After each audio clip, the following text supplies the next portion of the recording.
বিএনপির মির্জা ফখরুল ইসলাম আলমগীর বলেছেন, আমার দীর্ঘ রাজনৈতিক জীবন থেকে আমি একটা জিনিস উপলব্ধি করেছি যে আওয়ামী লীগ আর গণতন্ত্র কখনোই একসঙ্গে যায় না। আগেও যায়নি, অর্থাৎ আওয়ামী লীগের জন্মের পরেও যায়নি এবং বিগত ফ্যাসিবাদের সময় তো একেবারেই যায়নি, ভবিষ্যতেও একসঙ্গে যাবে না। মঙ্গলবার রাজধানীর জাতীয় প্রেস ক্লাবের তোফাজ্জল হোসেন মানিক মিয়া হলে সংবাদপত্রের কালো দিবস উপলক্ষে সাংবাদিকদের আয়োজিত এক আলোচনা সভায় প্রধান অতিথির বক্তৃতায় তিনি এসব কথা বলেন। বাংলাদেশ ফেডারেল সাংবাদিক ইউনিয়ন ও ঢাকা সাংবাদিক ইউনিয়ন যৌথভাবে এ সভার আয়োজন করে।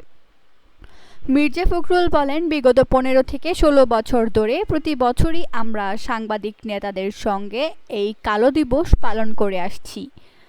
গণতন্ত্র পুনরুদ্ধার ও সংবাদপত্রের স্বাধীনতা ফিরিয়ে আনার সংগ্রামে সাংবাদিকরাও সবসময় আমাদের পাশে ছিলেন। বিশেষ করে আমাদের অত্যন্ত কঠিন সময়ে সাংবাদিক বন্ধুদের ভূমিকা কখনো ভোলা সম্ভব নয়।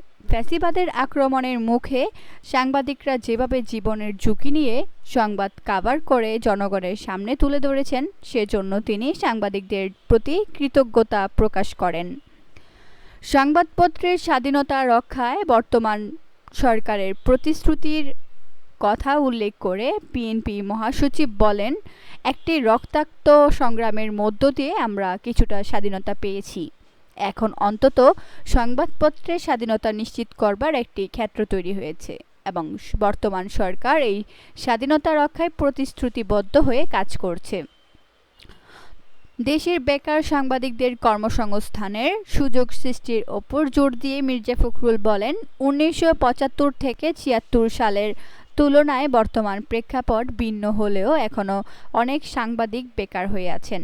তিনি অনুষ্ঠানে উপস্থিত তথ্যমন্ত্রীর দৃষ্টি আকর্ষণ করে ঐতিহ্যবাহী দৈনিক বাংলা ও দ্য টাইমস সহ বন্ধ হয়ে যাওয়া সংবাদপত্রগুলো পুনরায় চালু করার উদ্যোগ নেওয়ার আহ্বান জানান।